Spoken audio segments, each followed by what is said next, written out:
আজকে বাজার থেকে যা ভালো একটা মাছ আনছে। এই মাছগুলো তো আমরা অনেক খাইছি, এখনো খাই। তিস্তার বরলি মাছ, একদম বড় বড় সাইজের বরলি মাছ। আর সাথে আনছে এটা যে আরো কত ভালো ডাটা। এই ডাটা দিয়ে আজকে বরলি মাছ রান্না করবো। ডাটাগুলো ভালো, যদিও দুইটা ডাটা মোটা। এই মোটা ডাটা দিয়ে ডাল টালও খেতে ভালো লাগে, তবে বরলি মাছ যেহেতু আনছে, এই বরলি মাছ দিয়ে ডাটা দিয়ে করবো। আর সাথে আনছে একদম আধা কাঁচা পাকা টমেটো। এই টমেটো, ডাটা আর বরলি মাছ একসাথে রান্না করব। এর সাথে অবশ্যই একটু বেগুন দিলেও ভালো লাগতো, তবে এখন তো এই যে বসন্তকাল, শুকা শুকা দিন, সবারই অল্প অল্প গা চুলকাবে টুলকাবে, তাই আর বেগুন আনতে না করছি। বলছি যে হাট থেকে বাজারে বেগুন আনবা না, ধনে পাতা আনছে, লেবু আনছে। ধনে পাতা কুচি ছড়িয়ে ডাটা দিয়ে, আলু দিয়ে, পেঁয়াজ দিয়ে এই বরলি মাছ রান্না করবো। যা এই মাছগুলো বাইরে বসে কেটে নেই, বাইরে বসে কাটবো, খুকিকে বলবো জল এনে দিয়ে ধুয়ে নেবো। আর এই ছোটোখাটো মাছ তো একদম বারে বারে ধুতে হয়, যতবার ধুবো ওই যে প্যাক প্যাক বের হয়। যাই হোক, এখানে বসেই মাছ কাটবো। বরলি মাছের সাইজ বড় আছে, কাটতে দেরি হবে না। গামলাটা নিচে নিলাম, এখানেই পড়বে, মাছও এক সাইডে রাখবো।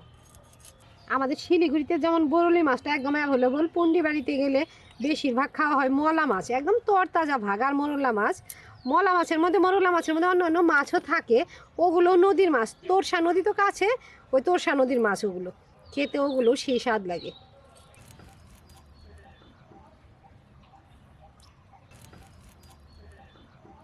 আজকে যে ডাটা বাজার থেকে কিনে নিয়ে আসছি, এই ডাটা দেখে আমার মনে পড়ে গেল, আমাদের বাড়িতে তো আগে পালানে ডাটা বুনতো। যেখানে ডাটা বুনতো ওখানে আমাদের কুয়ার পাড় ছিল। আগে তো বাড়িতে কুয়া ছিল, এখন কল দিছে। যাই হোক, ওই কুয়ার পাড়ে ডাটা বুনতো। ডাটাগুলো এত ভালো হতো, বড় বড়, ছোট থেকে খাওয়া শুরু করতো বাড়িতে। শাক, ছোট ডাটা, তারপরে কিছু ডাটাই যে এমন মোটা মোটা বড় বড় হয়ে যেত। আমার ঠাকুমা সেই ডাটা দিয়ে কখনো একদম ডাটা ভাজা করতো, চিকন চিকন করে পোলে পেঁয়াজ কাঁচা লঙ্কা চিড়ে কালো জিরে ফোড়ন দিয়ে ভাজা করতো, ওটা খেতেও ভালো লাগতো। আর এখন ডাটা কিনে নিয়ে আসছে, কাটি আনছে, এখন মনে হয় 20 টাকা দিয়ে। ভাজাই করবো না মাছেই দেবো, আজকে তো মাছে দিই, আবার কোনো দিন আনলে কুকিকে ভাজা করে দেবো। এই তো মাছ কাটা হয়ে গেছে, ভুড়িগুলো এক সাইড থেকে ফেলে দিলাম, এখন জল ঢেলে দিই। সারা বছরই তো কম বেশি গুঁড়া মাছ খাওয়া ভালো, তারপরে আমাদের তো বেশিরভাগই রুই কাতলা খাওয়া হয়। তবে এই দিনে, এই গরমের দিনে গুঁড়া মাছটা খাওয়াই বেশি ভালো, বেশি ভালো, উপকারও। একটু হালকা পাতলা করে রান্না করে গুঁড়া মাছ খেতেই হয়। দেখ, একটা কাটেই নেই, মিশে গেছে, এটা কেটে নেই।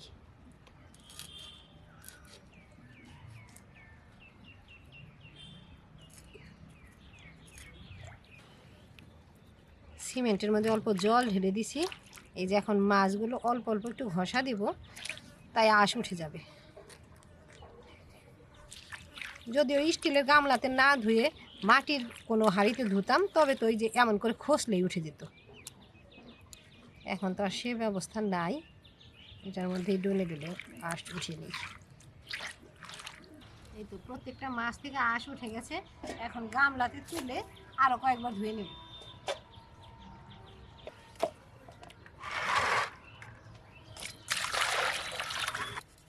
নুন, হলুদ, 2 আটি ডাটা আনছে। এক আটিতে একটা ডাটা, আর চিকন একটা, আর এক আটিতে 3টা, পুরোটাই লাগবে। আস্তে আস্তে বসে বেছে বেছে কেটে নিই। যে কোনো সবজি তো ভালোভাবে কেটে নিতে হয়, তার উপরে যে ডাটা, গোড়ার দিকেরটা কাটতে একটু ভালো করে বাছতে হয়, নইলে দুই একটা আঁশ থাকলে খাওয়ার সময় না ভীষণ বিরক্ত লাগে। আমাদের তো কেনা ডাটা মাছে দিচ্ছি, তাও ওই গোড়ার ডাটাটুকু নিলাম। আমার ঠাকুমা যে আগে মাছ রান্না করলে ওই আগার ডাটাটা মাছে দিত, আর গোড়াটা রেখে দিত, ডালে ডালে দিত। আমি তো পুরোটাই নিলাম।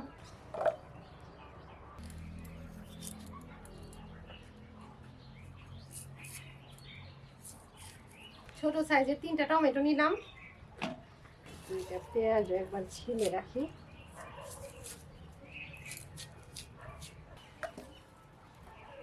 বাইরে বাছুর আছে, ডাটার খোসা শাকটাগুলো দিয়ে আসি। পেঁয়াজটা আলাদা করে নিলাম, পেঁয়াজের খোসা তো দেওয়া যায় না মিশালে, তাই আলাদা করে রাখলাম, ওটা আলাদাভাবে ফেলে দেবো। এখানেই দিলাম, খেয়ে নে। হ্যাঁ, 2টা বাছুর একসাথেই থাকে। বাছুর আমার ভদ্রলোক আছে, যে সেইগুলো খায় না, কলার খোসা দিলে ফটাফট খেয়ে নেয়। ডাটাও খাবে, খাবে, খাচ্ছে।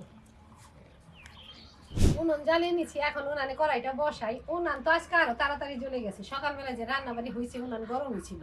কড়াইটা উনানে বসালাম, আগে সর্ষের তেলে মাছগুলো ভাজবো। এই মাছ তো না ভেজে রান্না করলেও ভালো লাগে, তবে আমার খুকি তো একটু ভেজে রান্না করলেই পছন্দ করে, তো রান্নাই করবো, খুকির পছন্দ মতোই তো করবো। অল্প ভেজে নেবো, তারপরে ওই ফোড়ন টোড়ন দিয়ে ডাটা কষিয়ে রান্না করবো। সবজিতে জল ঢেলে দিই। পাটাতে পেঁয়াজ, রসুন, কাঁচা লঙ্কা নিলাম, এগুলো একসাথে বেটে নেব।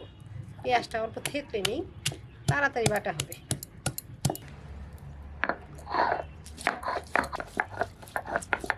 কড়াই গরম হয়ে গেছে, সর্ষের তেল দিই।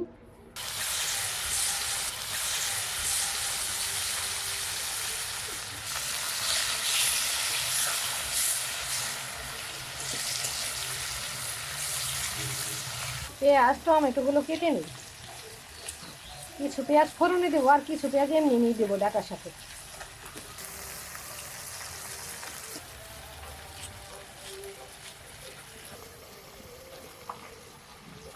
পেঁয়াজ দুটো কেটে নিলাম, এখন মাছগুলো অল্প উল্টে দিয়ে নিই, তারপরে টমেটো কাটি।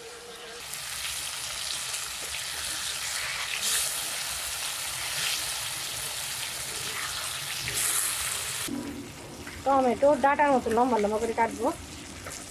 টমেটোগুলো ভালো আছে, একদম পাকা না আবার কাঁচাও না, আধা পাকা আধা কাঁচা।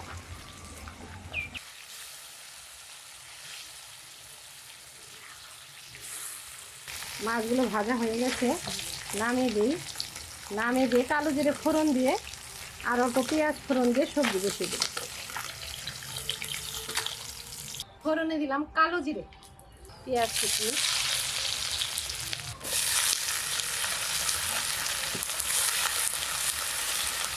হলুদ, লঙ্কা গুঁড়ো আর নুন। উপরে দিলাম বাটা মশলাটুকু দিয়ে দেবো, পেঁয়াজ, রসুন, কাঁচা লঙ্কা বাটা। এটা নেড়ে দিই। এখন দিব টমেটো আর পেঁয়াজ কুচি, এগুলো দিয়ে ঢেকে দিয়ে আমি একটু জিরে বেটে নিই। পাটাতে জিরে নিলাম, জিরে বাটা হয়ে গেছে, নামিয়ে দিই। ঢাকা খুলে দিই। এই মশলাটুকু এখনই দিয়ে দিই। নেড়ে চেড়ে বেশ কিছু সময় কষিয়ে নেব। মশলার সাথে ভালোভাবে কষিয়ে একেবারে ভাজা ভাজা করে নিলাম। এখন ঝোলের জন্য অল্প জল দিব, আর তারপরে এটা এমন করবো ওই গা মাখার ঝোল, ঝোল বেশি রাখবো না।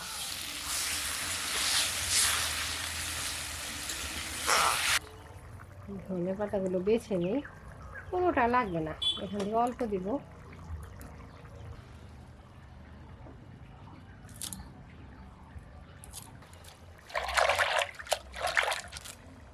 তুলে নিই।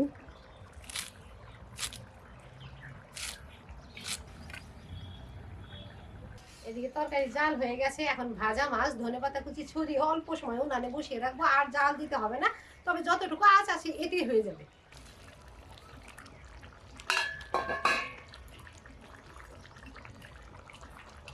ধনেপাতা কুচি ছড়িয়ে দিই।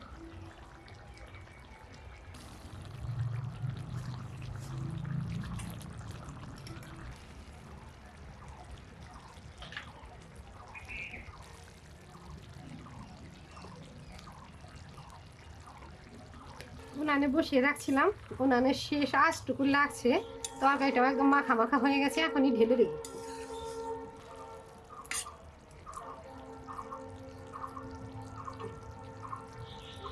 তরকারির রংটাও ভালো হয়েছে।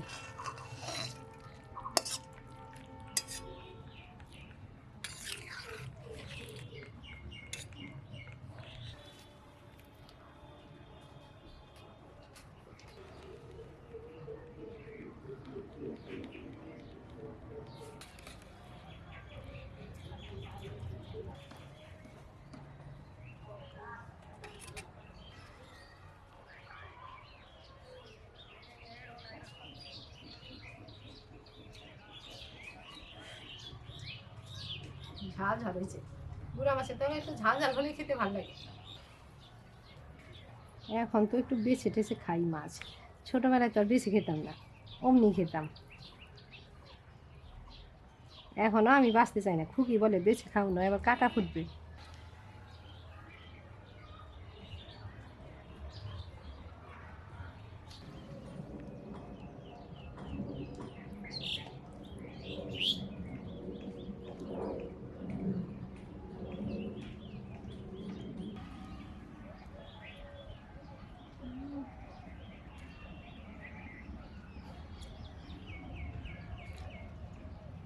এমনিতে তো আমি বড় মাছটাই বেশি পছন্দ করি, তবে আজকের তরকারিটা সেই স্বাদ হয়েছে।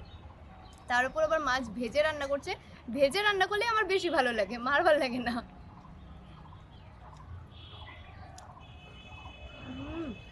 সেই স্বাদ হয়েছে।